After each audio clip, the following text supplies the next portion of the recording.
बोलो सतगुरुदेव की जय हो।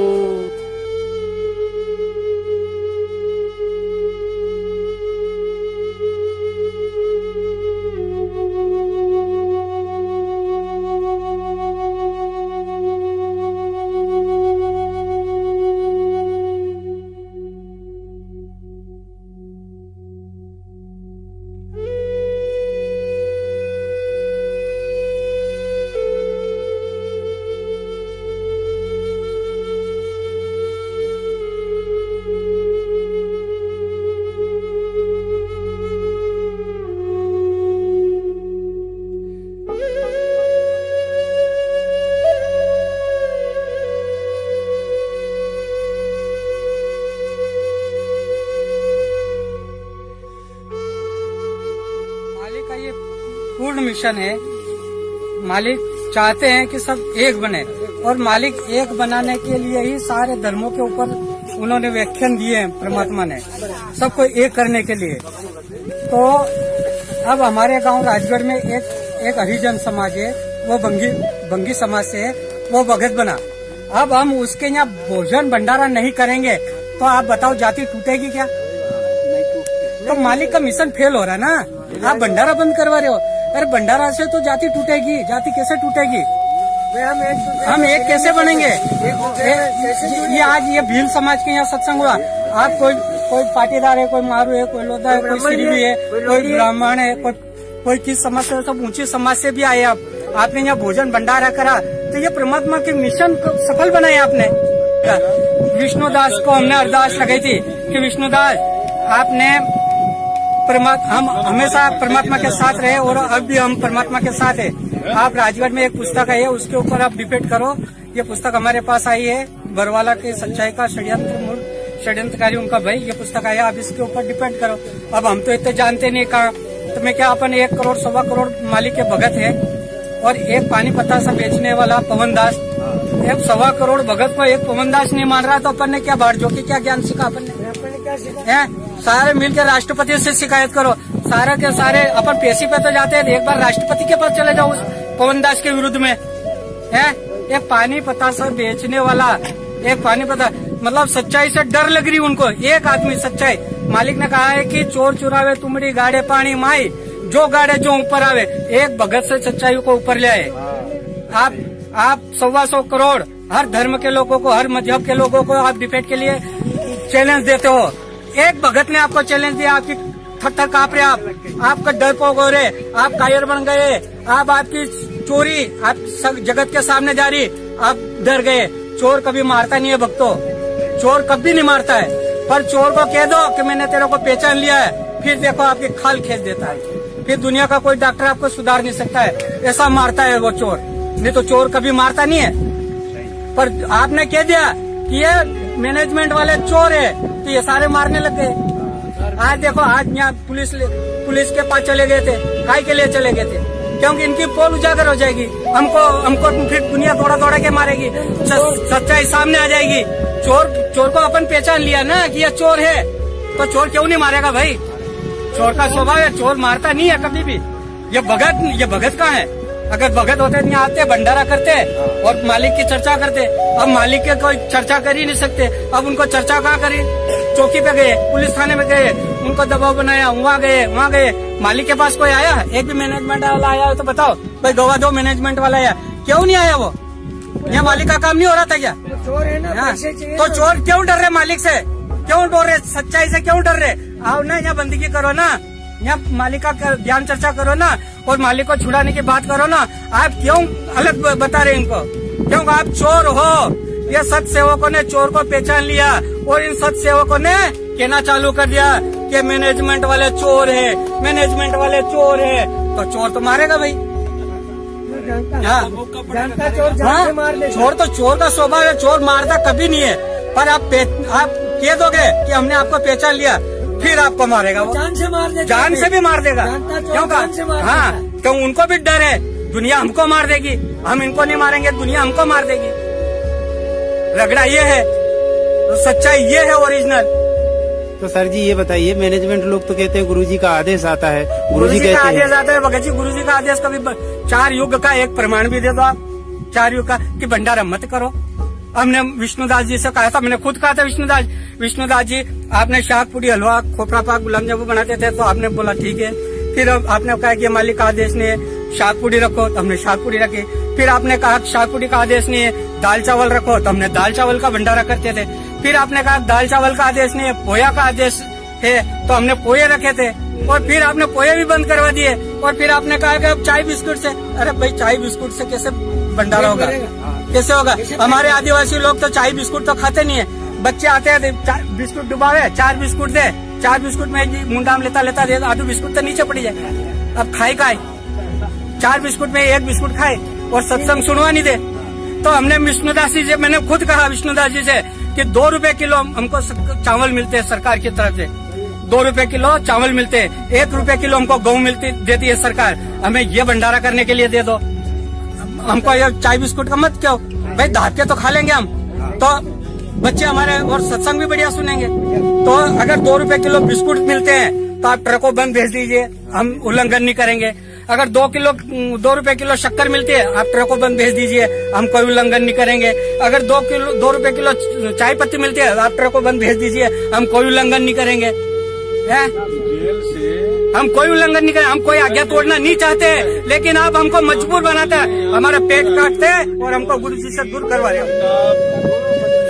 सर जी यहाँ सत्संग हो रहा था तो ये रोका गया है यहाँ पर? यहाँ ये रोकने के लिए आए थे, मालिक का सत्संग यही रोक रहे हैं। मालिक का भंडारा, एक बेटा मालिक का भंडारा करवा रहा और एक बेटा रुकवा रहा। चोर कौन है बताओ, चोर कौन है? रुकवाने वाला चोर है, करवाने वाला चोर नहीं है। धर्मात्मा कौन है? भंडारा कराने वाला धर्मात्मा है, भंडारा रुकवाने वाला पापी है और महापापी है। और पापियों का सर्वनाश होगा, इसी धरती पे होगा और हमारे सामने होगा, जरूर होगा। क्योंकि यार रावण का भी अंत हुआ था, कंस का भी अंत हुआ था, दुर्योधन का भी अंत हुआ था और अब इनका भी अंत होने वाला है।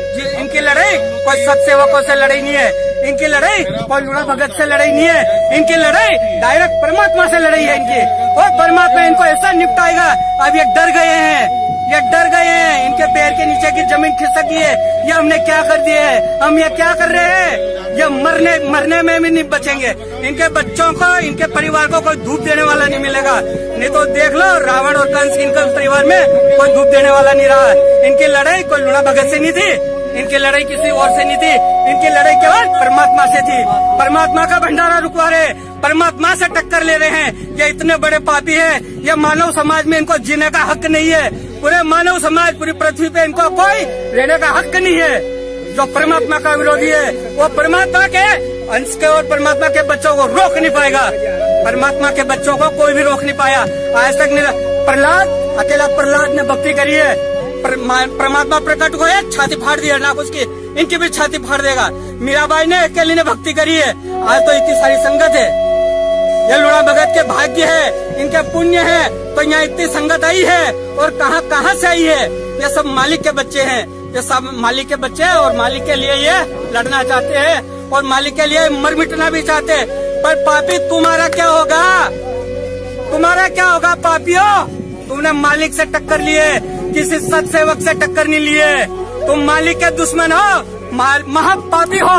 इस पृथ्वी पे आपको जीने का कोई अधिकार नहीं है। यह मालिक का अंश है। सत साहेब जय बंदी छोड़, बड़ा बंदी छोड़, सतगुरु रामपाल जी महाराज की।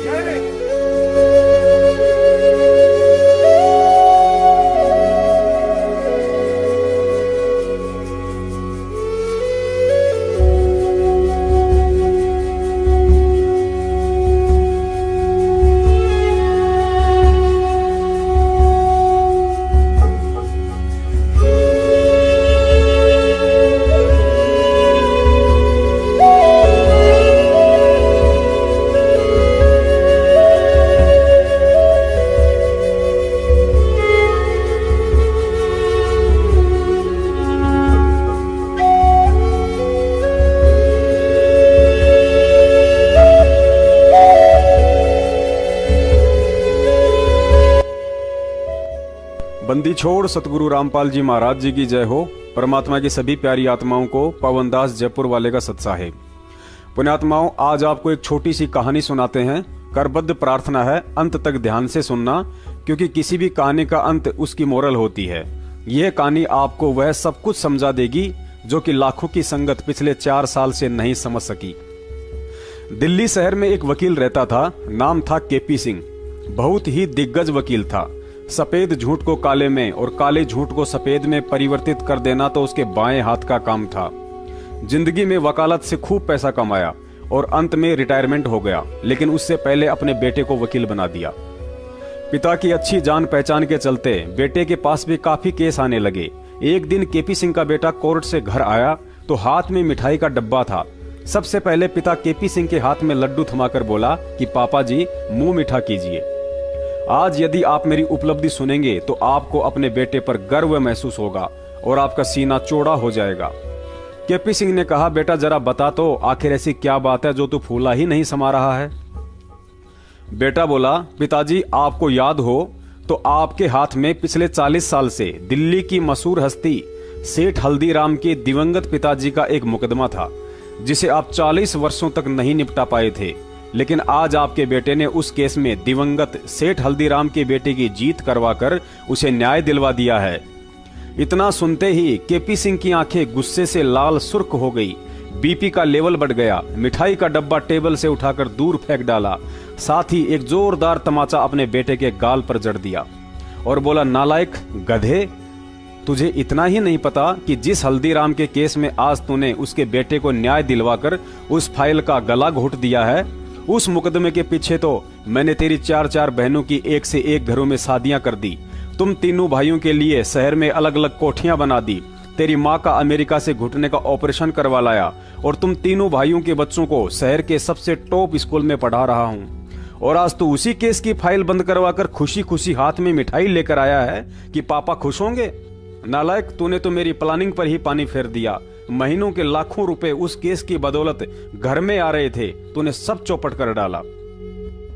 पुण्यात्माओं, ठीक यही हालत आज आप और हमारे साथ हो रही है। अपने मन में झूठा वहम पाल बैठे लाखों अंध भगत पिछले 4 साल से यही सोच रहे होंगे कि दिल्ली से एपी सिंह व चंडीगढ़ से एस के गर्ग नरवाना जैसे जाने माने वकील संत रामपाल जी महाराज जी को देशद्रोह व मर्डर के मुकदमों में लोअर कोर्ट से लेकर हाई कोर्ट में राहत दिलवाने की पुरजोर कोशिश कर रहे होंगे। और सोचना भी गलत नहीं है, क्योंकि सतलोक आश्रम मैनेजमेंट हरियाणा पिछले 4 वर्षों से संगत को गुरुजी की जमानत के सपने दिखाकर इन सभी वकीलों की मोटी फीस की दुहाई देकर बेचारे भक्तों को अब तक लूट ही तो रहा है। लेकिन पिछले 4 साल से इन सभी महापुरुषों की वकालत करने के तौर तरीकों को यदि गौर से देखा जाए तो यही समझ में आता है कि भरे बाजार में मदारी भी बंदर को इस कदर नहीं नचाता होगा जिस कदर इन बड़े बड़े नामधारी काले कोट वालों ने गद्दार सतलोक आश्रम मैनेजमेंट हरियाणा के मुखिया महेंद्र भगोड़े के इशारों पर चंद कागज के टुकड़ों के लिए कठपुतली बनकर संत रामपाल जी महाराज जी के मुकदमों में उल्टी पैरवी करके दुनिया में उनका मजाक बनाकर रख दिया है। यदि इन कानूनी पहलवानों के द्वारा संत रामपाल जी महाराज जी के मुकदमों में पिछले 4 साल से की जा रही वकालत को विस्तार से बताया जाए तो 16 फिल्म से भी बड़ा वीडियो बन सकता है। लेकिन समय अभाव के चलते इनकी कुछ करतूतों को संक्षेप में आप जी के सामने रखने की कोशिश करते हैं। फिर भी 1 घंटे से ऊपर का वीडियो बन जाएगा। निवेदन करता हूं, धैर्य रखें और इसे अंत तक देखें। सबसे पहले तो आपको एक हकीकत से परिचित करवा देते हैं कि ये जितने भी काले कोट वाले हैं कागजों में अवश्य संत रामपाल जी महाराज जी की वकीलों के नाम से जाने जाते हैं, लेकिन असल में पिछली 4 साल से बचाव और पैरवी इनको मुंह मांगी मोटी रकम देने वाले सतलोक आश्रम मैनेजमेंट के मुखिया अर्थात निर्दोष संत रामपाल जी महाराज जी के छोटे भाई महेंद्र भगोड़े व उसके कुछ साथियों की कर रहे हैं। 4 साल से देशद्रोह के मुकदमे में भगोड़ा घोषित होने के बाद भी यदि आज तक महेंद्र कानूनी शिकंजे से बचा हुआ है तो वह मेहरबानी अंधी संगत का करोड़ों रुपया और इन वकीलों की है। बेचारे भेड़ बकरियां चराने वाले भगत तो मर्डर वाले मुकदमा नंबर 429 व 430 में गुरुजी के साथ हिसार जेल में दोहरी आजीवन की उम्र कैद सश्रम सजा काट रहे हैं, और दूसरी तरफ ब्लड रिलेशन में होने व देशद्रोह वाले मुकदमे में हिट लिस्ट में होने के उपरांत भी बेटा अमित जमानत पर और बाप महेंद्र भगोड़ा बनकर संगत के दान पर ऐश लूट रहा है, तो केवल अंध संगत के पैसों व इन्हीं दिग्गज समझे जाने वाले वकीलों की मेहरबानी से। सत्सेवकों ने बार बार वीडियो डालकर इस गुरु गद्दार सतलोक आश्रम मैनेजमेंट और इनके दिग्गज वकीलों को बरवाला कांड पर तथा इनकी पैरवी के तौर तरीकों को लेकर टीवी चैनल पर डिबेट के लिए न्योता दिया था, लेकिन सामने नहीं आते हैं क्योंकि मैनेजमेंट की तरह इन्हें भी अपनी कमजोरियों का बखूबी मालूम है। चलिए कोई बात नहीं, पुरानी कहावत है कि बकरे की मां कब तक खैर मनाएगी। आखिरकार संत रामपाल जी महाराज जी के मुकदमों में आज इन वकीलों का सफेद झूठ सबके सामने रखने का समय आ ही गया है। जब संत रामपाल जी महाराज जी के निमंत्रण पर कोई भी धर्मगुरु ज्ञान आधार से आध्यात्मिक ज्ञान चर्चा के लिए सामने आने की हिम्मत नहीं कर पाया, तो महाराज जी ने उनके प्रवचन व इंटरव्यू को आधार बनाकर समाज में उनके पाखंड की पोल खोलनी शुरू की।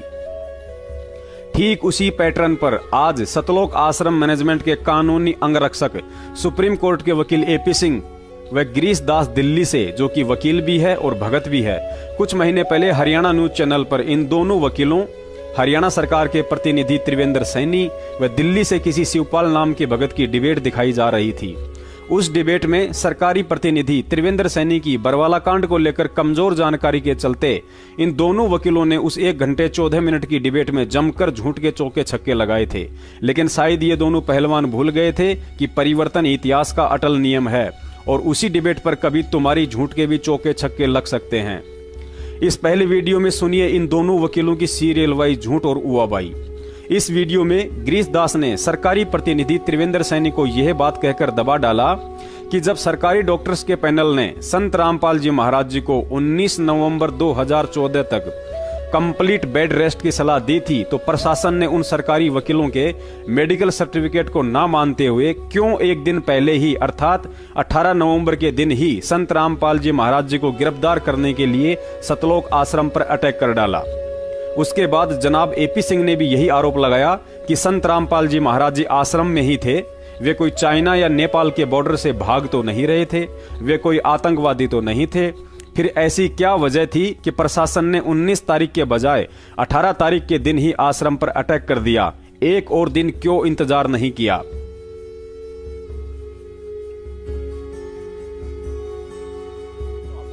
एक और चीज है यहाँ, एक ये भी चीज सामने आती है कि जब वहां उस वक्त स्थिति थी, सरकार के द्वारा ये कहा जा रहा था कि संत रामपाल जी महाराज सामने नहीं आ रहे हैं, तो यदि वो पेश हो जाते तो कंटेंट ऑफ कोर्ट का जो मैटर है, क्या उसको लेकर और परिस्थिति दूसरी होती? नहीं, बिल्कुल पेश होने को। जब 19 तारीख डेट फिक्स कर दी, वो कहीं भाग तो नहीं रहे थे। आपकी 40,000 पुलिस लगी थी सराउंडिंग, कोई ऊपर से हेलीकॉप्टर से तो नहीं आ रहा था, कोई रेड कॉर्नर नोटिस तो जारी नहीं था, कहीं चाइना बॉर्डर और नेपाल बॉर्डर से तो जैसा कि जनरली भाग जाते हैं वैसा तो नहीं था।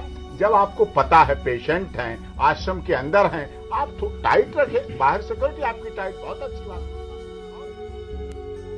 पुण्यात्माओं, यह सच हो सकता है कि संत रामपाल जी महाराज जी को सरकारी डॉक्टर्स के पैनल ने 21 नवंबर तक आराम करने की सलाह दी हो, लेकिन काल को चैन कहा था कि 21 तारीख के दिन संत रामपाल जी कोर्ट में उपस्थित होकर वापस आ जाएं और दोबारा से आश्रम में पहले की तरह सत्संग शुरू हो जाए। इसके लिए काल ने अपने एजेंट सतलोक आश्रम के प्रवक्ता राज कपूर और महेंद्र भगोड़े में प्रेरणा करके हरियाणा प्रशासन को मजबूरन 19 के बजाय 18 नवंबर के दिन ही सतलोक आश्रम पर कार्यवाही करने के लिए बाध्य कर डाला, क्योंकि 16 नवंबर के दिन ही सतलोक आश्रम के प्रवक्ता राज कपूर और संत रामपाल जी महाराज जी के गद्दार भाई महेंद्र ने कालवश होकर मीडिया के माध्यम से यह कहकर पूरे हरियाणा प्रशासन में भयंकर खलबली मचा डाली कि संत रामपाल जी महाराज आश्रम के अंदर नहीं हैं, हमने परसों ही उनको स्वास्थ्य इलाज के लिए बाहर शिफ्ट कर दिया है। सतलोक आश्रम ने एक नया दावा करके सबको चौंका दिया है कि संत रामपाल इस वक्त सतलोक आश्रम बरवाला के अंदर मौजूद ही नहीं है। हमारे साथ सतलोक आश्रम के प्रवक्ता राज कपूर हैं। कपूर साहब, कहाँ गए संत रामपाल? सर, हमें उन्हें अच्छे इलाज के लिए, क्योंकि यहाँ पे डॉक्टर और दवाइयाँ नहीं आने दी जा रही प्रशासन की तरफ से, और बिजली पानी काट दिया है, तो उनको अच्छे मेडिकल की जरूरत थी, तो हमने उनको शिफ्ट कर दिया। कब किया गया उन्हें यहाँ से शिफ्ट और कहाँ किया गया? सर देखिए, ये तो मैं नहीं बता पाऊंगा कि कहाँ किया गया है, लेकिन कल रात को हमने शिफ्ट किया है। लेकिन पुलिस का दावा है कि कड़े सुरक्षा प्रबंध किए गए हैं, आसपास पूरे नाकाबंदी की हुई है, हर एक रास्ते को सील किया गया, आश्रम से आने और जाने वाले रास्तों को। तो ऐसे में इतने कड़े प्रबंधों के बीच कैसे संत रामपाल को यहाँ से शिफ्ट कर दिया गया? देखिए सर, पुलिस आने वाले को रोक रही है, आने वालों को रोक रही है, जाने वालों को नहीं रोक रही। नहीं, लेकिन जिसके लिए पूरे इंतजाम किए गए हैं, पूरी नाकाबंदी की गई है संत रामपाल की गिरफ्तारी के लिए, तो क्या संत रामपाल को तो बाहर जाने नहीं देगी है इतनी आसानी से पुलिस? तो वो तो प्रशासन बताएगा सर, इस बारे में क्या जवाब दे सकता हूँ, वो तो उनका काम है। लेकिन एकदम सुबह तक आपका बयान कुछ और था, एकदम से आप पलटे हैं कि संत रामपाल आश्रम में नहीं है। सुबह तक आपका कहना था कि वो वही है, यही है। नहीं, मैंने ये नहीं कहा सुबह तक यही है। हमने ये कहा था कि वो कोर्ट जाएंगे और कोर्ट जाने में असमर्थ थे और इलाज की जरूरत थी, इसलिए हमने उनको शिफ्ट करना उचित समझा और हमने शिफ्ट कर दिया। अभी 21 नवंबर नेक्स्ट हियरिंग है, तो क्या उस 21 नवंबर को हाईकोर्ट के सामने पेश होंगे संत रामपाल? देखिए, मैं तो पहले से कहता आया हूँ कि यदि वो स्वस्थ होंगे तो जरूर पेश होंगे। ये थे सतलोक आश्रम के प्रवक्ता राज कपूर। इन्होंने दावा कर दिया है कि संत रामपाल आश्रम के अंदर मौजूद नहीं है, उन्हें किसी हॉस्पिटल में शिफ्ट कर दिया गया है, लेकिन कब, कैसे और कहां, इसका किसी भी सवाल का जवाब नहीं है। और इतनी कड़ी नाकाबंदी के बावजूद आखिर संत रामपाल कैसे इस आश्रम से बाहर ले जाएंगे, इसका जवाब शायद पुलिस प्रशासन के पास होगा। हमारे साथ संत रामपाल जी के भाई महेंद्र दास भी मौजूद हैं, इनसे जानेंगे। महेंद्र दास जी, अचानक से हालात काफी बिगड़ते नजर आ रहे हैं, तो ऐसे तो काफी नुकसान होने की आशंका है। ऐसा हम तो शांतिपूर्ण तरीके से बैठे हैं, अपने आश्रम के अंदर हैं और ये बल प्रयोग करना चाहते हैं, हमें नाजायज तंग कर रहे हैं। लेकिन आश्रम के लोग भी जैसे टकराव की स्थिति में नजर आ रहे हैं, तो क्या कोई बीच का रास्ता नहीं निकल सकता? बीच का तो यही है कि माननीय न्यायाधीश को चाहिए कि अपने विचार करे। हमको डकैत तो नहीं है, इतना बड़ा ये केस नहीं है, एक कोर्ट की अवमानना केस उन्होंने खुद बनाया, खुद सुन रहे हैं, इसमें न्याय की उम्मीद है। लेकिन जिस तरह से पुलिस कह रही है या तो गिरफ्तारी करनी पड़ेगी क्योंकि हाईकोर्ट के आदेश हैं, तो क्या संत रामपाल आत्मसमर्पण कर सकते हैं? अब वो यहाँ है नहीं, तो स्वास्थ्य इलाज करवा रहे हैं, बाहर गए हैं, तो बाहर शिफ्ट कर दिया हमने परसों।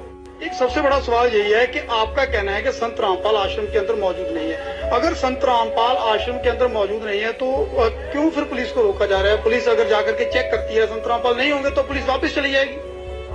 क्योंकि यहाँ कल एसडीएम ने और डीसी ने बताया, एसडीएम आदेश पड़ रहा था कि हमने इसको सील कर लिया है, नाजायज तरीके से सील करने के आदेश दिए, अपने आश्रम को नहीं छोड़े, आश्रम की सुरक्षा के लिए बैठे हैं अब। ठीक है जो तो ये थे महेंद्र दास, संत रामपाल के भाई हैं और जो आश्रम के प्रवक्ता राज कपूर ने हमसे बात की। इनका कहना है कि आश्रम के लोग किसी भी हाल में पीछे नहीं हटेंगे, यानी कि अगर पुलिस आगे जाएगी तो इनका कहना है कि यह लोग अपनी जान तक देने के लिए तैयार हैं, यानी कि सीधा सीधा कह सकते हैं कि टकराव की स्थिति यहाँ पर पैदा हो चुकी है।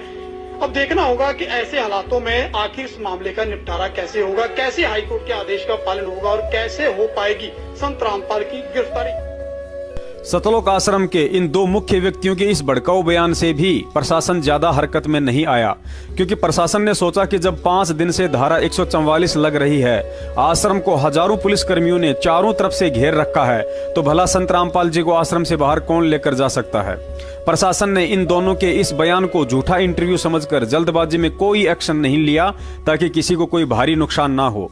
जब मैनेजमेंट वालों ने देखा कि हमारी दाल नहीं गली और पुलिस तो उल्टा संयम दिखा रही है, तो इन कॉल एजेंटों ने सीधा ही प्रशासन व कोर्ट को सतलोक आश्रम पर जबरन अटैक करने के लिए यह बयान देकर खुली चुनौती दे डाली कि आज हमने यह तय किया है कि 17 तारीख तो क्या, इससे आगे भी संत रामपाल जी महाराज यदि खुद भी कोर्ट में जाना चाहेंगे तो उन्हें नहीं जाने दिया जाएगा। वहीं इस मामले पर राष्ट्रीय समाज सेवा समिति के अध्यक्ष और सतलोक आश्रम के समर्थक राम कंवल ढाका ने आज शाम को कहा है कि अगर बाबा रामपाल खुद भी जाना चाहेंगे अदालत में तो वो उनको नहीं जाने देंगे। आइए उन्होंने क्या कहा ये भी आपको सुनवाते हैं। न्यायालय जाना चाहें तो संत रामपाल जी महाराज को भी हमारी 1 लाख लोगों की लाशों के ऊपर से गुजरना पड़ेगा, ये आज हमने निर्णय लिया है सर। इसलिए किसी भी सूरत में 17 तारीख तो क्या, उससे आगे भी हम संत रामपाल जी महाराज को किसी भी झूठे मुकदमे में न्यायालय में उपस्थित नहीं होने देंगे। जी, तो काफी सरगर्मी हो गई है, माहौल तनावपूर्ण बनता जा रहा है। पुण्यात्माओं, इस बयान को सुनने के बाद प्रशासन के पास 19 तारीख तक इंतजार करने वाले सारे ऑप्शन स्वतः ही खत्म हो जाते हैं, क्योंकि सतलोक आश्रम मैनेजमेंट के प्रवक्ताओं ने स्पष्ट कर डाला कि ना ही तो आज और ना ही आज से आगे संत रामपाल जी को किसी भी कीमत पर कोर्ट में हाजिर नहीं होने दिया जाएगा। तो फिर प्रशासन क्या मूर्ख है जो 40,000 पुलिस फोर्स को लेकर सर्दियों में 19 तारीख तक का इंतजार करेगा, क्योंकि मैनेजमेंट के बयान के अनुसार तो 21 नवंबर को भी आश्रम की तरफ से यही ठेंगा दिखाया जाना था। अतः अब इन दोनों वकीलों की मोटी बुद्धि में यह बात घुस जानी चाहिए कि यही वो मुख्य कारण था जिसकी वजह से हरियाणा प्रशासन को ना चाहते हुए भी 19 नवंबर के बजाय 18 नवंबर के दिन ही सतलोक आश्रम बरवाला पर कानूनी कार्रवाई करनी पड़ी थी। लेकिन आज तक इन्होंने कोर्ट में जाकर गुरुजी के पक्ष में यह पॉइंट नहीं रखा, क्योंकि इस पॉइंट से गुरुजी निर्दोष और मैनेजमेंट दोषी साबित होता है, और यदि मैनेजमेंट ही जेल चला गया तो फिर इन वकीलों की जेब कौन भरेगा। फिर भी इन वकीलों को कोई शंका हो या समझ में नहीं आया हो तो वीडियो के अंत में दास के नंबर मिल जाएंगे, कॉल करके पूछ सकते हैं। इन्हें संतुष्ट करने के लिए दास के पास और भी कई बड़े बड़े सबूत हैं। पुण्यात्माओं, अब आगे आप जो वीडियो देखेंगे उसमें त्रिवेंद्र सैनी जी ने कहा कि संत रामपाल जी पर कोर्ट की अवमानना का मामला था, लेकिन उन्होंने कोर्ट में हाजिर होने के बजाय उस मेडिकल सर्टिफिकेट की आड़ में कोर्ट जाने से बचने के लिए बच्चों व महिलाओं का जमावड़ा अर्थात ढाल बनाना शुरू कर दिया। साथ ही हथियारों का जखीरा भी जमा करना शुरू कर डाला। त्रिवेंद्र सैनी जी की इस बात के जवाब में इन दोनों वकीलों ने तुरंत ही सफेद झूठ बोल डाला कि ना ही तो आश्रम के बाहर बच्चों व महिलाओं को ढाल बनाया गया था और ना ही आश्रम में हथियारों का जखीरा मिला था। क्या संत रामपाल की एक मिनट क्या संत रामपाल की गिरफ्तारी में 950 लोगों का रोल था? 950 लोगों का अरेस्ट किया। आप सुनने की क्षमता रखें। आप बोलिए। आपने सवाल किए हैं तो जवाब सुनने की क्षमता रखें। ठीक है। देखिए 5 महिलाएं और एक बच्चे की मौत हुई जी। आप देख रहे हैं कि भाई वहां पे जो आपने वीडियो देखा है, मैं ये कहना चाह रहा हूं कि वहां पे जो महिलाएं थी वो संत रामपाल जी के सामने जो है ना एक दीवार बन के खड़ी हो गई थी, जिनको हटा पाना बहुत मुश्किल हो गया था। और जो भीड़ और जो हथियार वहां पे जो लोगों ने जमा कर रखे थे उस मेडिकल एड के साइड में, मतलब जो एक संत रामपाल जी, एक मिनट मुझे नहीं, आप मेरी बात अधूरी रह जाएगी सर, आप मेरी बात अधूरी रह जाएगी। आप सुन लीजिए पहले, थोड़ा सुन लेते हैं। जो वहां पे मेडिकल का जो टाइम दिया गया, संत रामपाल जी ने कहा भाई हम 19 नवंबर को जो है पेश हो जाएंगे, लेकिन 15, 16, 17 को वहां पे क्या हुआ, वहां पे उनके अनुयायियों ने वहां पे जमावड़ा लगाना शुरू कर दिया और वहां पे हथियारों का जखीरा जोड़ना शुरू कर दिया।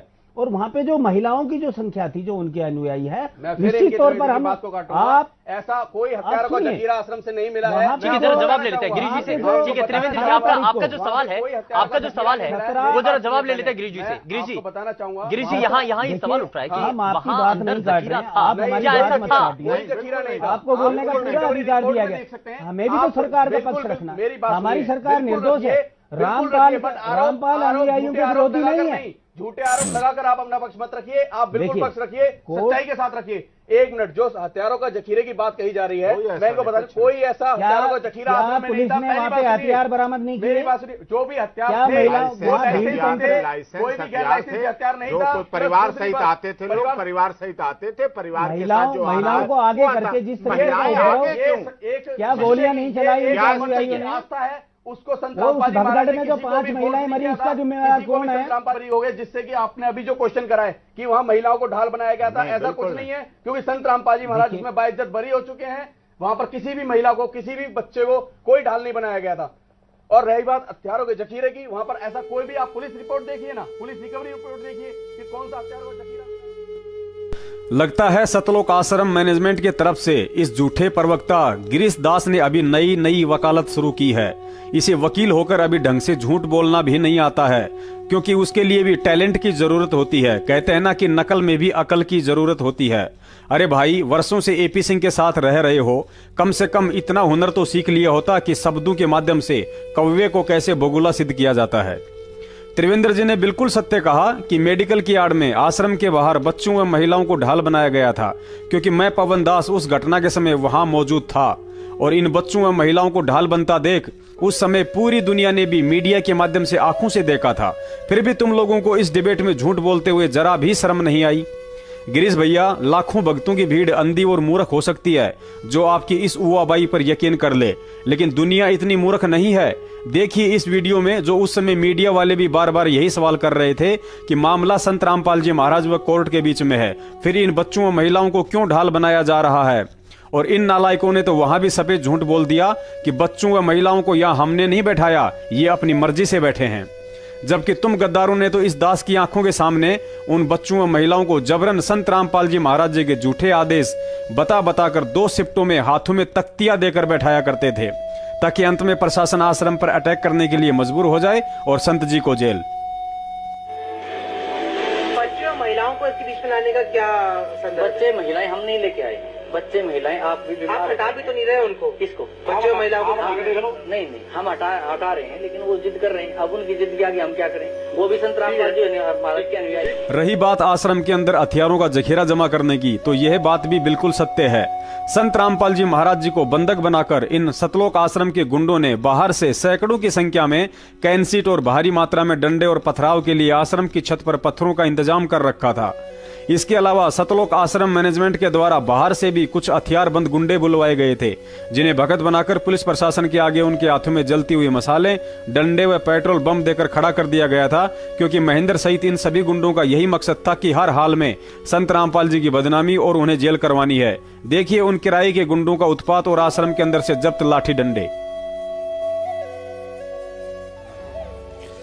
सतलोक आश्रम सरकार के लिए चुनौती बन चुका। रामपाल अब सलाखों के पीछे है, लेकिन अब भी पुलिस को उसके आश्रम से आपत्तिजनक सामान बरामद हो रहे हैं। सतलोक आश्रम में फिर से असले मिले हैं, साथ ही बुलेट प्रूफ जैकेट भी बरामद किया गया है। पुलिस वालों को हैरानी तब हुई जब इस आश्रम में हजारों की संख्या में लाठियां बरामद की गई।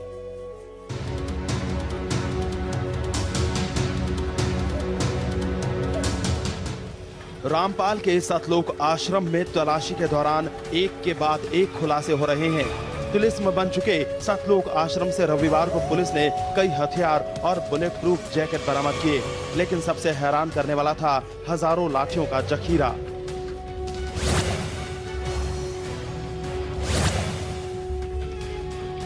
इन लाठियों को देखकर आप भी हैरान हो जाएंगे। आश्रम से एक नहीं, दो नहीं, बल्कि हजारों की तादाद में लाठियां पुलिस को मिली हैं। देखिए कैसे पूरी की पूरी ट्रॉली भर गई। पुलिस के इस सर्च ऑपरेशन के दौरान रामपाल के भक्त पुलिस के सामने डटे हुए थे।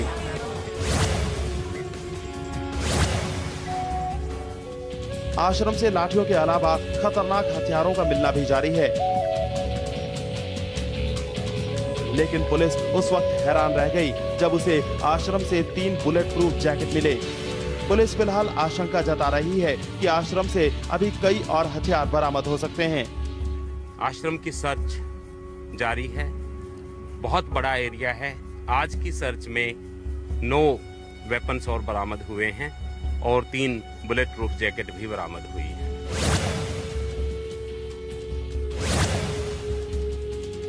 रामपाल पुलिस रिमांड में है। पूछताछ में कुछ खास जानकारी नहीं मिलती देख पुलिस रामपाल को लेकर सतलोक आश्रम पहुंची और उसकी मौजूदगी में आश्रम की तिजोरियां खोली गई, जिनमें से अभी तक महज 3,41,000 रुपए बरामद हुए हैं। हालांकि अभी कई तिजोरियां खुलनी बाकी हैं। अभी कई तिजोरियां ऐसी हैं जो खुलनी बाकी हैं और जो है सामान कैश इसमें बरामद हुआ है। लगभग 3,41,000 का कैश है जो बरामद हुआ। जांच में अभी जो है जांच जारी है, अभी वो पुलिस रिमांड पे उनसे पूछताछ जारी है। रिमांड के दौरान रामपाल ने पुलिस को कई अहम सुराग दिए थे, जिनकी पड़ताल करने के लिए पुलिस उसे आश्रम लेकर आई थी। देखना यह है कि अभी इस आश्रम के और कितने राज उजागर होते हैं। सुनील कुमार के साथ जगदीप संधू। मीडिया वाले ने एपी सिंह के सामने सरकार का पक्ष रखा और बोला कि कहा जाता है सरकार को इसलिए यह कार्रवाई करनी पड़ी कि बार बार बुलाने पर भी संत रामपाल जी महाराज कोर्ट में पेश नहीं हो रहे थे। क्या ये बात सही है? इसके जवाब में एपी सिंह ने बताया कि वे बीमार थे, जिसका मेडिकल सर्टिफिकेट हमने कोर्ट में पेश किया था और डॉक्टर्स ने भी उन्हें बाहर आने जाने, यहाँ तक कि अखबार पढ़ने और टीवी तक देखने के लिए भी मना किया था और कहा कि 19 तारीख तक उम्मीद है वे ठीक हो सकते हैं, यानी कोर्ट में जाने के लायक हो सकते हैं। पहले तो हम दर्शकों को बता देते हैं कि एपी सिंह जी इस डिबेट में बरवाला कांड के ऊपर जिस भी प्रकरण में सफाई दे रहे हैं, ये सब बातें इन्हें सतलोक आश्रम मैनेजमेंट की तरफ से लिख कर दी गई हैं, ना कि एपी सिंह ने अपनी आंखों से देखी थी और न ही इस कांड से पहले संत रामपाल जी महाराज जी से इस वकील साहब का कोई रिश्ता नाता था। आपको ये भी बता देते हैं कि आजकल के 90% वकील सिर्फ पैसों के दम पर काले को सफेद में और सफेद को काले में तब्दील करने तक ही सीमित रहते हैं, जैसे कि निर्भया रेप कांड में इसी एपी सिंह वकील ने किया था। पूरी दुनिया जानती है कि निर्भया से ज्यादा कसूर उन 4 लड़कों का था जिन्होंने उसके साथ बलात्कार करके उसके गुप्तांग में रोड डालकर बेरहमी से मारा था, लेकिन फिर भी मात्र पैसों के दम पर एपी सिंह ने उन दरिंदों का वकील बनकर इंसाफ का गला घोटने की पुरजोर कोशिश की और उस समय देश का हर नागरिक एपी सिंह से घृणा कर रहा था। बरवाला कांड से कुछ ही दिन पहले सतलोक आश्रम मैनेजमेंट के द्वारा जबरन संत रामपाल जी महाराज जी को इतना बीमार बना दिया जाता है कि अचानक से उनका स्वास्थ्य बेहद खराब हो जाता है। उनके चलने फिरने तक की भी हालत नहीं बच पाती, यानी इतना सीरियस कि टीवी देखने या अखबार पढ़ने से भी मौत हो सकती थी। लेकिन वहां बैठी लाखों की संगत को इस बात की कानों कान तक खबर नहीं होती है कि गुरुजी इस कदर बीमार हो चुके हैं। और साथ में चमत्कार भी हो रहा था, क्योंकि जिस संत की टीवी देखने के लिए आंखें और अखबार पकड़ने के लिए अंगुलियां तक काम नहीं कर रही थी, फिर भला उस संत की जीभ कैसे काम कर सकती है। लेकिन सैकड़ों कमांडों और हजारों की संख्या में आश्रम के बाहर ढाल बनाकर बैठाई गई औरतों को हर आधे घंटे में यह बताया जाता था कि गुरुजी ने यह आदेश दिया है, अब गुरुजी ने ऐसा करने को कहा है। गुरुजी ने कहा है कि मैं कमांडो सेवा से बहुत खुश हूं। और सभी जानते हैं कि जीव तक ना हिल पाने की स्थिति में भी सारी संगत को 17 तारीख की रात्रि में एक और बहुत लंबा आदेश सुनाया गया था कि गुरुजी का आदेश है, आश्रम में जितने भी भगत हैं उन सबको सार नाम दिया जाएगा। जैसे कि सार नाम कोई आलू टमाटर की तरह किसी सब्जी का नाम है, जब मन में आया बांट दो। मैं एक चीज इसमें जोड़ दूं, सरकार का यहाँ पर ये कहना था कि वो सामने नहीं आ रहे थे, संत रामपाल जी महाराज सामने नहीं आ रहे थे, इस वजह से ये एक्शन लेना पड़ा। हाँ नहीं, ये एक्शन लेना पड़ा, चलिए नहीं सामने आ रहे थे ना। NBW प्रोसीडिंग, कोर्ट की प्रोसीडिंग, देखिए कोर्ट की प्रोसीडिंग होती है, केस बना, बेल हुई, बेल रिजेक्ट हुई, अंततः बेल हुई, रिलीज हुआ, उसके बाद अपीयरेंस होना, ना पेश होना, BW होना, NBW होना, प्रोक्लेम्ड ऑफेंडर होना, भगोड़ा बन जाना, इनाम डिक्लेयर हो जाना, ये प्रोसीडिंग है। तो उस प्रोसीडिंग के तहत अगर वो नहीं पेश हो रहे थे, तो जब डॉक्टर्स ने, जो हिसार के डॉक्टर थे, प्राइवेट डॉक्टर नहीं थे, वो गवर्नमेंट हिसार सिविल हॉस्पिटल के डॉक्टर थे, उन्होंने जाके कहा और थ्रू हिसार DC के द्वारा वो डॉक्यूमेंट भेजे गए जिसमें साफ तौर पे कहा गया कि 19/11/2014 तक संत रामपाल दास जी को ट्रेवल करना, रास्ते में आना जाना और मिलना जुलना, टीवी अखबार देखना, ये सब कुछ बैन है। उनको दवाएं दी गई कि ये दवाएं लें, एक सेवादार हो उनके साथ रहे और उसके साथ उनका इलाज हो। 19 तारीख तक संभवतः उनकी स्थिति सही हो जाएगी, वो ठीक हो जाएंगे, फिर उन्हें पेश कर दिया जाएगा, वहां पेश कर देंगे उनको। ये चीज थी, डॉक्यूमेंट्री एविडेंस है, जो भी उस समय तत्कालीन एडवोकेट थे उन्होंने किया और वहां लगाया, लेकिन उनकी बात नहीं। दूसरा विचारणीय विषय यह है, यदि उस समय गुरुजी इतने ही बीमार थे तो फिर सतलोक आश्रम मैनेजमेंट बरवाला कांड के समय जो भी ज्ञान विरुद्ध घटिया आदेश संगत को दे रहा था, फिर उन्हें वह आदेश कौन दे रहा था। और 18 तारीख तक संत रामपाल जी महाराज इतने ही भयंकर बीमार थे, तो फिर 19 तारीख को दिन में वे अचानक से कैसे इस कदर स्वस्थ हो सकते हैं कि जैसे कभी बीमार थे ही नहीं।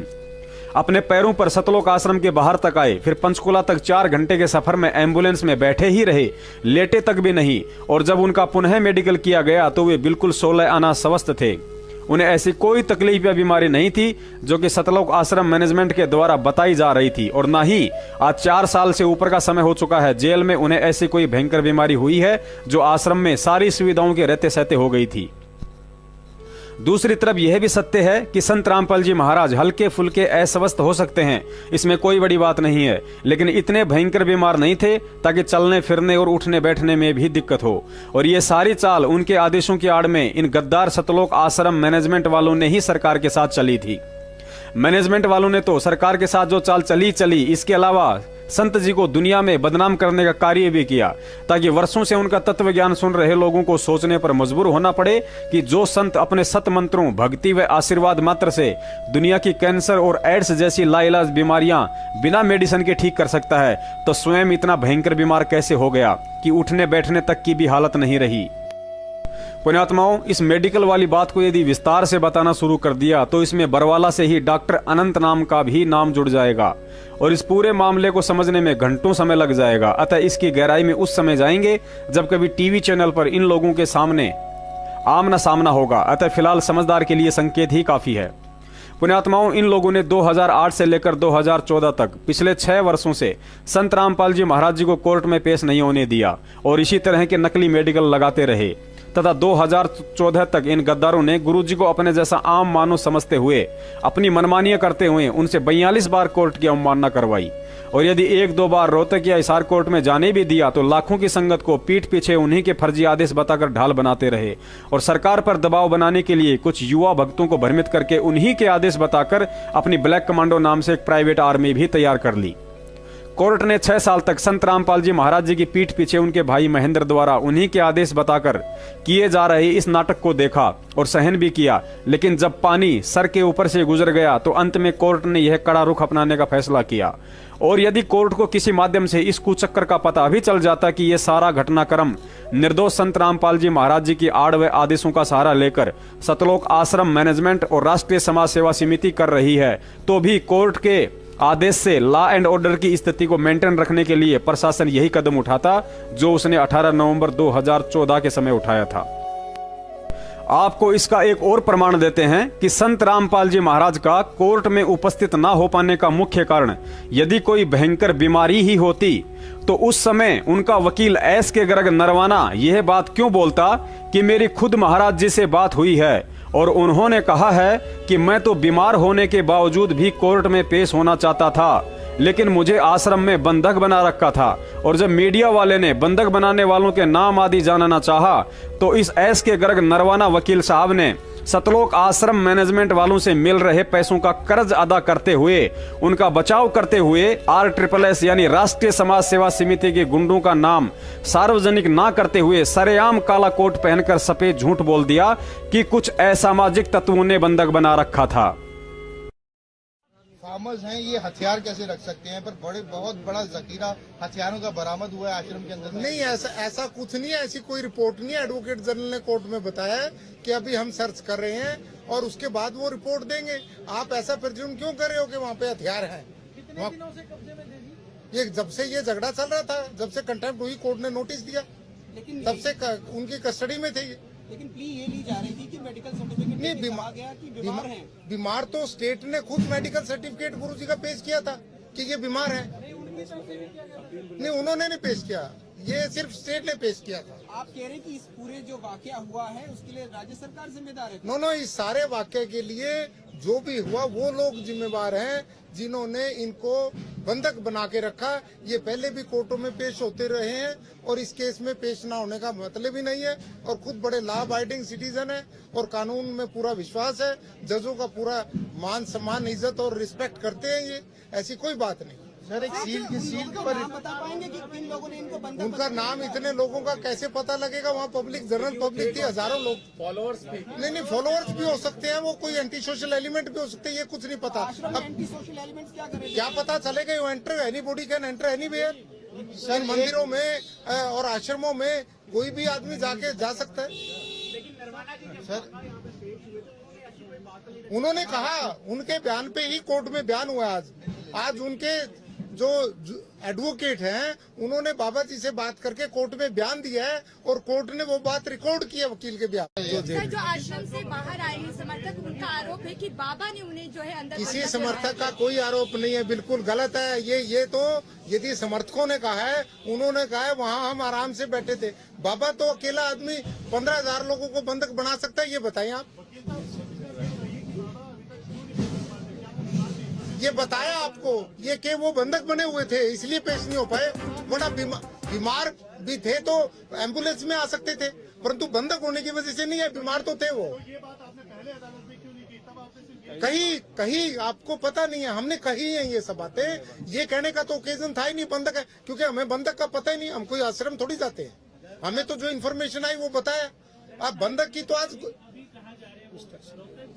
नहीं, अभी तो यहाँ पंचकूला बता रहे थे, कोर्ट में उन्होंने पंचकूला, उसके बाद रोहतक जाएंगे, रोहतक जेल में लेंगे। संत रामपाल को आज पंजाब हरियाणा का हाईकोर्ट में पेश किया गया और हमारे साथ संत रामपाल के वकील हैं। जी नरवाना जी, आज क्या हुआ है हाईकोर्ट में आपके?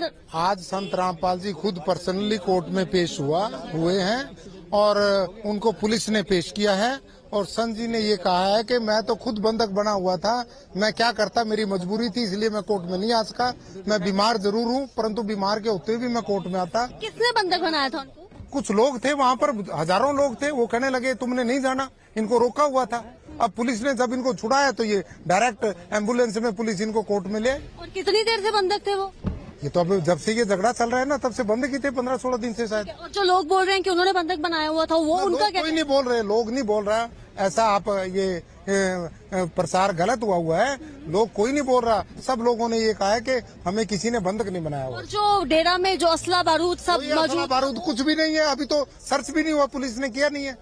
असला बारूद ये क्यों रखेंगे? अब उन्हें कहाँ लेके जाया जा रहा है? अब उनको पंचकुला लेके जा रहे हैं आज, और उसके बाद शहरों तक लेके। बहुत बहुत शुक्रिया। और ये हमारे साथ थे विशाल गर्ग नरवाना, जो कि हमें बता रहे थे कि पुण्यात्माओं, तत्व ज्ञान कहता है कि सतगुरु के मुख से निकला हुआ कोई भी शब्द अनायास नहीं होता है और उनके मुख से उच्चारित हर एक शब्द का गहरा अर्थ होता है।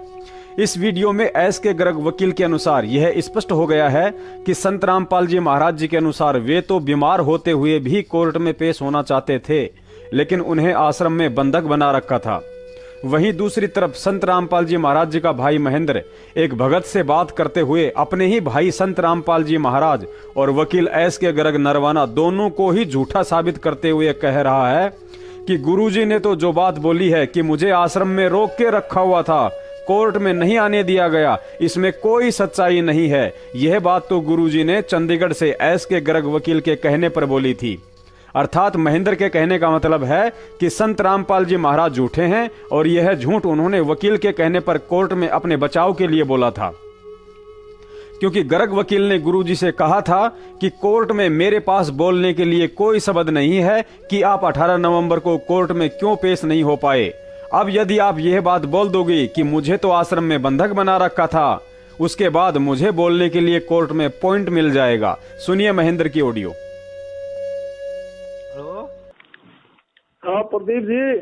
हेलो प्रदीप जी, साहब जी। फोन क्यों काटा भैया? अजी नहीं काट नहीं, फोन नहीं काट रहे, तो कट रहा है, अपना रेंज कम है कुछ। अच्छा, मैं मोहन लाल बोल रहा था। हाँ जी साहब जी। और कैसे हो? बस जी डॉल किधर है? अच्छा, वैसे मैं आपसे मिलूंगा का एक दिन आगे ना, टाइम निकाल के कभी। एक अपना आज एक वीडियो डाल लिया ना? है जी, एक वीडियो डाल लिया आपने गुरुजी के आज। हाँ जी। तो इसका क्या अर्थ है, मतलब क्या आपने क्या समझा इसको? समझा तो कुछ नहीं, जो मालिक कह रहे हैं जी उसमें, वो जो कह रहे हैं वो दिमाग में आई बात। ऐसा मैं बताऊंगा आपको। हाँ जी। ये बताऊं, गुरुजी कहते हैं ना, 100 साल छिद्र मैं करूं अपने जन के काज। हाँ।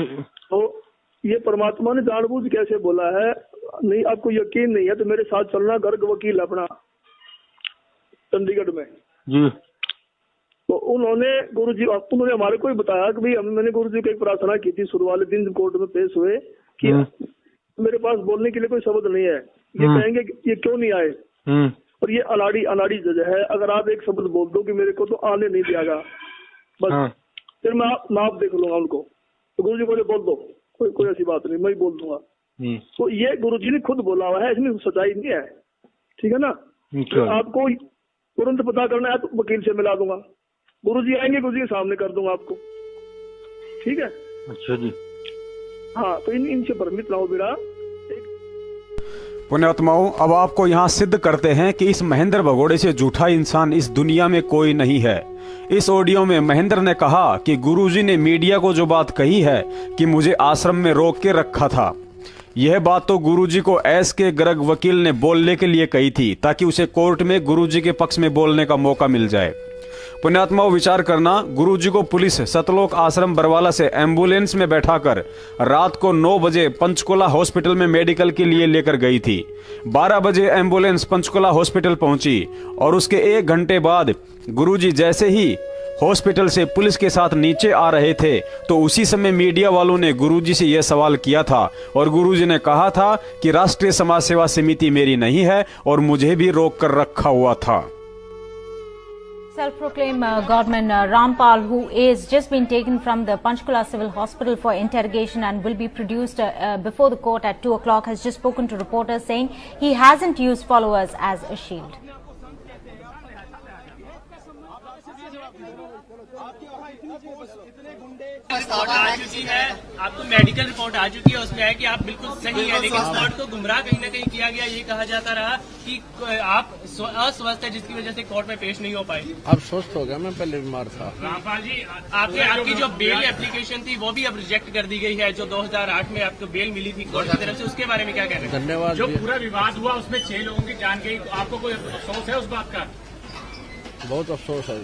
नहीं, जो आपने अपने अनुयायियों को ढाल बनाया और आप पीछे छुपे रहे, मैंने किसी को नहीं, वो आप सही मानते हैं? मैंने नहीं बनाया किसी को, वो अपने आप ही बन रहे थे, मुझे भी रोक रखा था।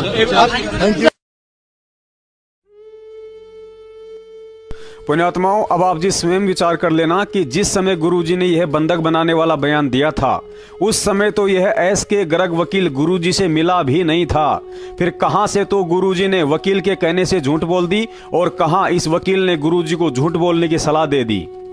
और दूसरी बात, सारनाम लेने के बाद भी इस गद्दार महेंद्र ने यह कैसे विश्वास कर लिया कि वह असंख्य ब्रह्मांडों का मालिक सत्यवादी परमात्मा कैसे अपने बचाव के लिए एक 2 कौड़ी के वकील के कहने से अपने विधान को तोड़कर झूठ बोल सकता है। मतलब यह व्यक्ति गुरुजी को परमात्मा नहीं बल्कि अपने जैसा एक सामान्य व्यक्ति ही समझता है। और ऐसे नालायकों के लिए ही कबीर साहिब जी ने कहा है कि गुरु को मानुष जानते ते नर कहिए अंध, ओए दुखी संसार में आ गए यम के फंदे। और गुरु को मानुष जो गिने चरणामृत को पान, ते नर नर के जाएंगे जन्म जन्म हो समान। दूसरी तरफ गर्ग वकील ने यह तो कह दिया कि आश्रम में गुरुजी को असामाजिक तत्वों ने बंधक बना रखा था, लेकिन उस असामाजिक तत्व राष्ट्रीय समाज सेवा समिति का नाम छुपाकर यह भी साबित कर दिया कि या तो इस वकील साहब की जानकारी शून्य थी या पैसों के वजन के आगे इसकी जीभ नहीं उठ पाई। वरना उस समय पिछले 10 दिन से टीवी पर ड्रामा देख रहा मूर्ख से मूर्ख व्यक्ति भी यह समझ सकता है कि जिस सतलोक आश्रम मैनेजमेंट ने 52 सदस्यों की राष्ट्रीय समाज सेवा समिति बना रखी थी और राष्ट्रीय समाज सेवा समिति के 10 लाख सदस्य थे, उन 10 लाख सदस्यों में से बरवाला कांड के समय 1000 लोगों को कमांडो फोर्स व 25 से ऊपर के हाथों में पिस्तौल, राइफल और बंदूकें देकर कुछ को आश्रम के अंदर तो कुछ को बाहर पुलिस प्रशासन से लोहा लेने के लिए तैनात कर रखा था। और जब 40,000 हथियारबंद पुलिस प्रशासन के सतलोक आश्रम के अंदर 4 दिन से घुसने की हिम्मत नहीं हो पाई, तो फिर दुनिया में ऐसा कौन सा असामाजिक तत्व आ गया जो जबरन सतलोक आश्रम में घुसकर संत रामपाल जी महाराज जी को बंधक बना सकता है? वकील साहब, ऐसे कच्चे और झूठे बयान देकर आप स्वयं अपनी तौहीन करवा रहे हैं। ऐसी झूठी और मन गढ़ंत कहानियां केवल हिंदी फिल्मों में अच्छी लगती हैं, असल जिंदगी में नहीं। पुण्यात्माओं, पिछले 4 साल से सतलोक आश्रम मैनेजमेंट और इन वकीलों के द्वारा यह सारा खेल अंधी संगत के करोड़ों दान के रुपयों पर खेला जा रहा है। अतः जितने कर्म संगत के बिगड़ रहे हैं, शायद इन वकीलों के भी नहीं। आज तक इन वकीलों ने कोर्ट में गुरुजी के पक्ष में यह बात क्यों नहीं रखी कि संत रामपाल जी महाराज जी तो बीमारी की हालत में भी कोर्ट में पेश होना चाहते थे, लेकिन उन्हीं के भाई के गुंडों ने उनको आश्रम में बंधक बना रखा था। आज तक इन वकीलों ने कोर्ट में गुरुजी के पक्ष में यह बात क्यों नहीं रखी कि सतलोक आश्रम के बाहर जो 5 मौतें हुई हैं, उनके जिम्मेदार संत रामपाल जी महाराज नहीं बल्कि राष्ट्रीय समाज सेवा समिति और सतलोक आश्रम मैनेजमेंट है। आज तक इन वकीलों ने कोर्ट में गुरुजी के पक्ष में यह बात क्यों नहीं रखी कि संत रामपाल जी महाराज जी निर्दोष हैं और जो उनके गद्दार भाई सहित काफी लोग भगोड़े बनकर छुपते फिर रहे हैं। यदि कोर्ट निष्पक्ष फैसला करना चाहती है तो उन सभी भगोड़ों को भी पकड़कर कोर्ट में पेश करे ताकि सच्चाई सबके सामने आ सके। आज तक इन वकीलों ने कोर्ट में गुरुजी के पक्ष में यह बात क्यों नहीं रखी कि जिस राष्ट्रीय समाज सेवा समिति के कारण यह सारा कांड हुआ है, उस समिति के अध्यक्ष रामकुमार ढाका को जमानत और संत रामपाल जी महाराज जी को उम्र कैद क्यों?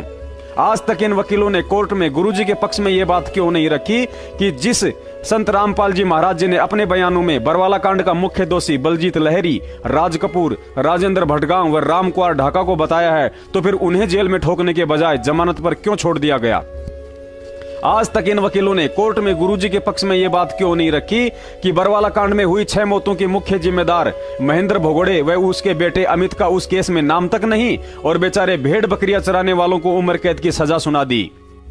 क्योंकि इन वकीलों के द्वारा यदि गुरुजी के पक्ष में कोर्ट के सामने ये सारी बातें रखी जाती तो कोर्ट न्याय करते हुए संत रामपाल जी महाराज जी को बाइज्जत बरी और महेंद्र सहित सभी भगोड़ों को सलाखों के पीछे डाल देती। फिर ऐसे में इन वकीलों के घर कैसे चलते? कैसे भोली संगत को दान के नाम पर लूटने वाला प्लान सफल हो पाता?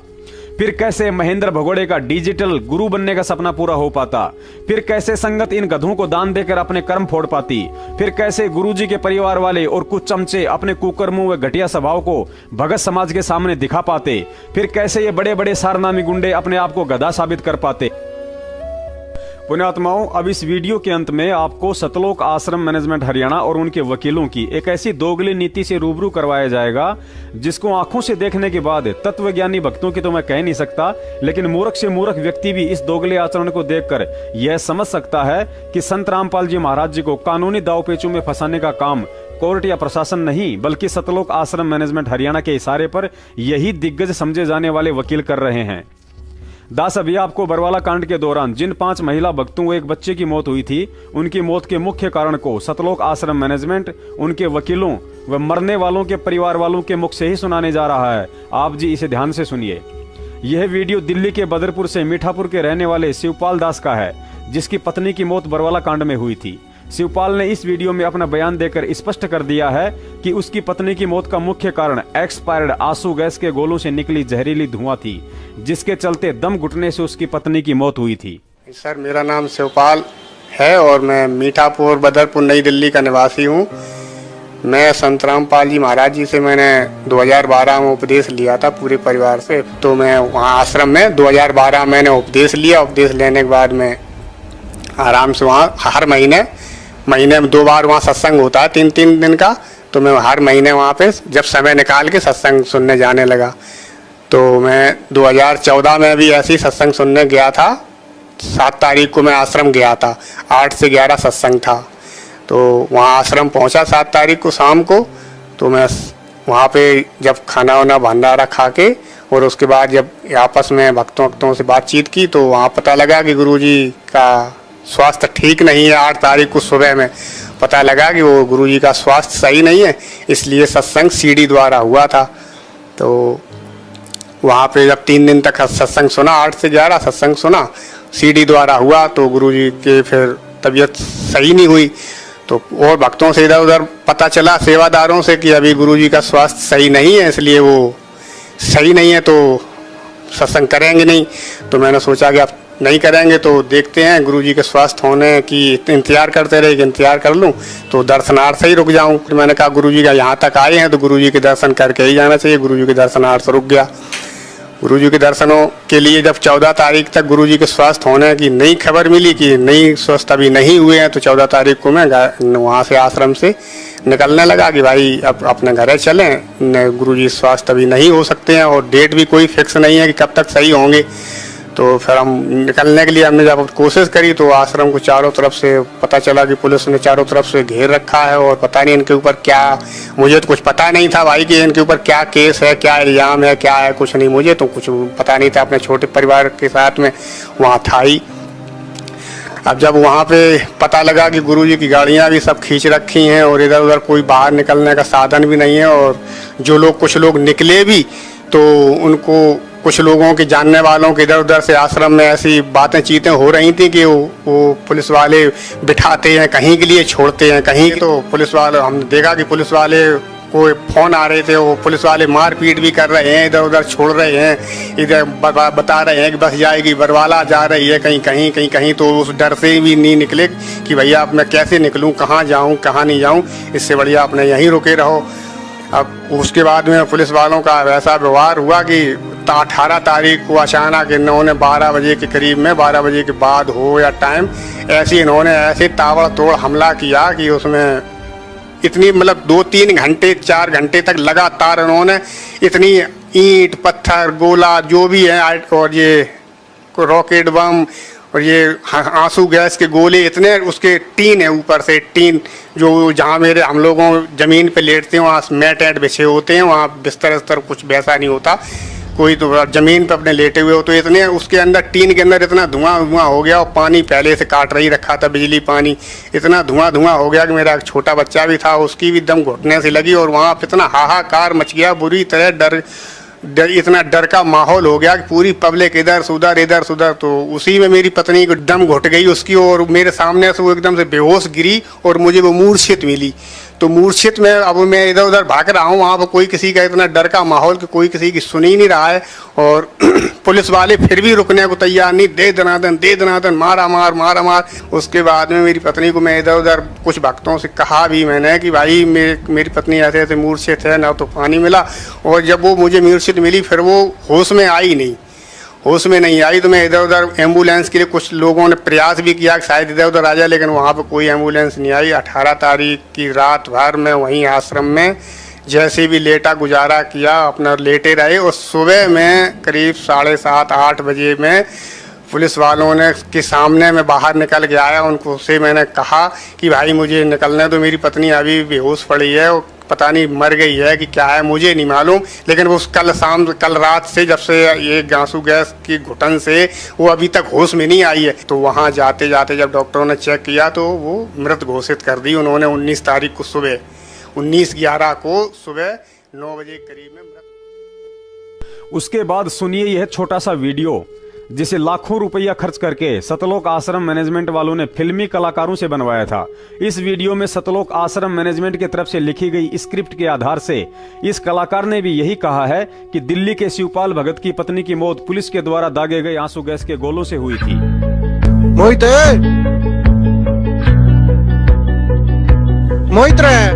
अरे मोनू तो राम बेटे राम चलो भाई रेस मारने आ जाओ भाई, पहले बैठ एक बार, थारे गुरु की बात चल रही है। अच्छा ताऊ और ताऊ ठीक हो बेटा, माफ करिए, थारे गुरु के बारे में हमने गलत सलत बोलिया, वो तो बिल्कुल निर्दोष हैं। सच्चाई का तो ही बेरा पटिया है। वो तो मैं ना ताऊ, पहले मैं भी संत रामपाल जी ने बुरा मान्या करता। जब मेरी चौंध टूट गई, आज आपकी टूट गई, और एक दिन तो ताऊ ये सारी दुनिया की टूटेगी। अच्छा रे, अच्छा तुमने क्या लगे बेटा, 302 वाले केस में थारे गुरुजी बरी हो जाएंगे। ताऊ हमने संविधान पे पूरा भरोसा है, इन सारे केसा का फैसला हमारे हक में आना है, और ये सारे केस झूठे ला रखे हैं, हमारे गुरुजी बाइज्जत बरी आने हैं। अच्छा तो बेटा थोड़ी सी खोल के बता बात ने। ताऊ पहली बात तो यह, एक घटना पे 2 FIR नहीं कट सकती, और उनने मारे पे 2 FIR 429 और 430 दोनों काट दी। अक डबल सजाओ अम्बे यार मोनू न्यू क्यों कर भाई। 429 तय अपना एक दिल्ली का भगत भाई है शिवपाल, उसके नाम तो काटी है, और भाई पुलिस ने उड़े कोहराम मचाया है। आंसू गैस के गोले, लाठी चार्ज, रॉकेट बम, और ताऊ लगातार जाने में 4 घंटे पानी की बारिश करी है, जिससे 5 औरत और एक 1.5 साल के बच्चे की मौत होगी। ताऊ उनमें एक शिवपाल की औरत थी जो मरी थी। उसके बाद इस वीडियो में जब त्रिवेंद्र सैनी ने हकीकत बताई कि उन 5 महिलाओं व बच्चे की मौत का मुख्य कारण भगदड़ थी, तो वही पास में बैठे सुप्रीम कोर्ट के वकील AP सिंह व गिरीश दास ने यह कहकर कि भगदड़ भी तो पुलिस के कारण ही हुई थी, स्वीकार कर लिया कि उन सब की मौत का कारण पुलिस प्रशासन ही था, चाहे भगदड़ हो या आंसू गैस के गोले। और आप उन पर लाठी चलाएंगे जिन महिलाओं पर जो सीबीआई जांच की मांग कर रहे थे। क्या अपने केस में सीबीआई की जांच की मांग कौन करता है? सिंह जी, सीबीआई की जांच आप देखिए, वहां के मेरी बात सुनिए, देखिए सीबीआई जांच की मांग कर रहे थे। पोस्टमार्टम रिपोर्ट है। हाँ बिल्कुल पोस्टमार्टम जो 5 महिलाएं और एक बच्ची मरी, उनकी पोस्टमार्टम रिपोर्ट है। बिल्कुल आपके पास नहीं है अभी। बिल्कुल मैं आपको बताता हूँ, उनकी मृत्यु का कारण जो थी वो भगदड़ के कारण हुई। भगदड़ में दबने के कारण महिलाओं की मौत हुई। पुलिस किसने क्रिएट की भगदड़? जब भगदड़ बैठे थे अंदर से फायरिंग किसने क्रिएट की? अंदर से फायरिंग की। अंदर से फायरिंग कोई पता ही नहीं है। बाहर पुलिस खड़ी हुई, अंदर से फायरिंग स्टार्ट की गई। आंसू गैस के लेकिन एक चीज है त्रिवेंद्र जी, ठीक है त्रिवेंद्र जी, एक चीज तो है जब इसके गोले। और सारी संगत जानती है कि पिछले 4 साल से सतलोक आश्रम मैनेजमेंट और उनके वकील भी संगत को या प्रेस कॉन्फ्रेंस के माध्यम से देश दुनिया को यही संदेशा दे रहे थे कि उन 6 भक्तों की मौत की वजह पुलिस के आंसू गैस के गोले थे। इसके बाद जब 2018 में कोर्ट ने उन 5 मौतों का जिम्मेदार पुलिस के आंसू गैस के गोलों को ना बताकर इन सब का जिम्मेदार निर्दोष संत रामपाल जी महाराज जी सहित 14 भक्तों को ठहराया, तो उसके बाद एकाएक सतलोक आश्रम मैनेजमेंट हरियाणा और इनके वकील पिछले 4 साल से तोते की तरह रट्टा लगा रहे अपने उस बयान से पलट जाते हैं और सरकारी वकील के माध्यम से हाई कोर्ट में रिट लगाते हुए यह झूठ कहकर गुरुजी का पक्ष रखा जाता है कि उन 6 भक्तों की मौत का मुख्य कारण उनकी बीमारी थी, अर्थात उन सभी भक्तों की मृत्यु बीमारी के कारण हुई थी।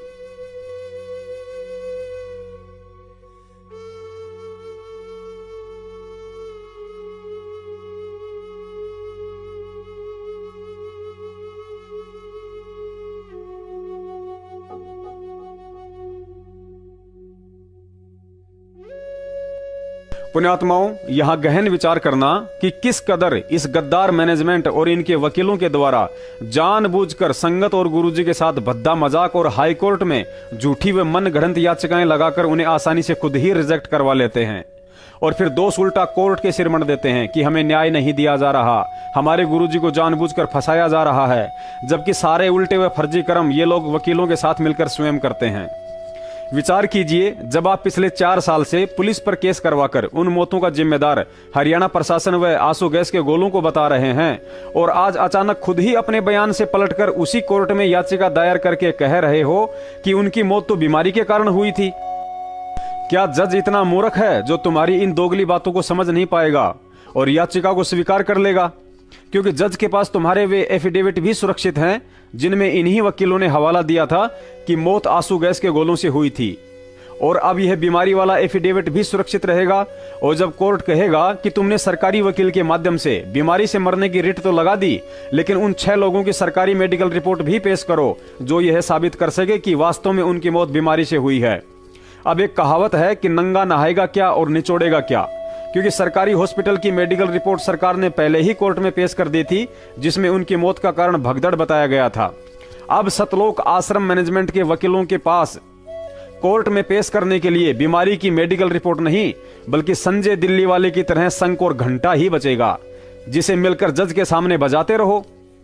और यह भी सबको पता है कि जज अपना फैसला गवाह और सबूतों के आधार पर सुनाता है, ना कि शंख और घंटों की आवाज सुनकर।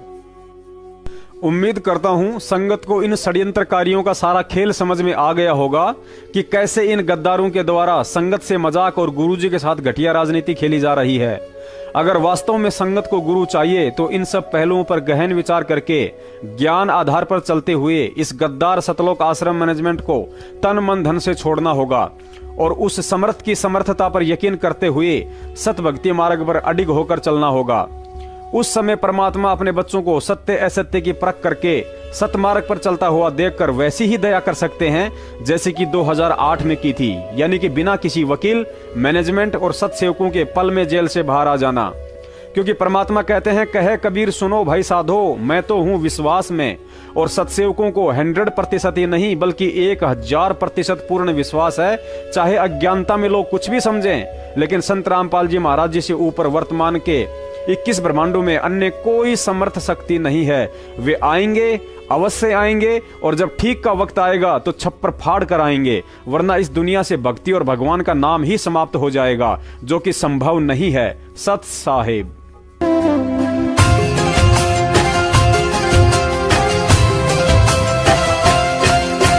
जिसके सिर पर कृपा गुरु की, वो दुख कैसे पाएगा। जिसके सिर पर कृपा गुरु की, वो दुख कैसे पाएगा। नाम गुरु जी का जप लेगा, नाम गुरु जी का जप लेगा, जीवन सफल बनाएगा। जिसके सिर पर कृपा गुरु की, वो दुख कैसे पाएगा। जिसके सिर पर कृपा गुरु की, वो दुख कैसे पाएगा।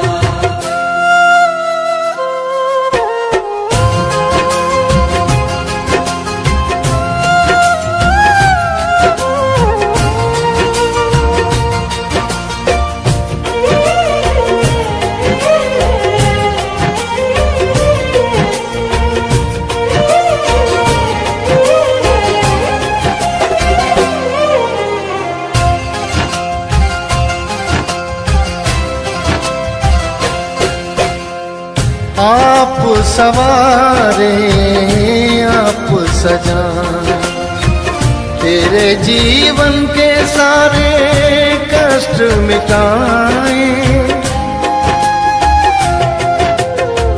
आप सवारे आप सजाए, तेरे जीवन के सारे कष्ट मिटाए। बोलो सतगुरु जी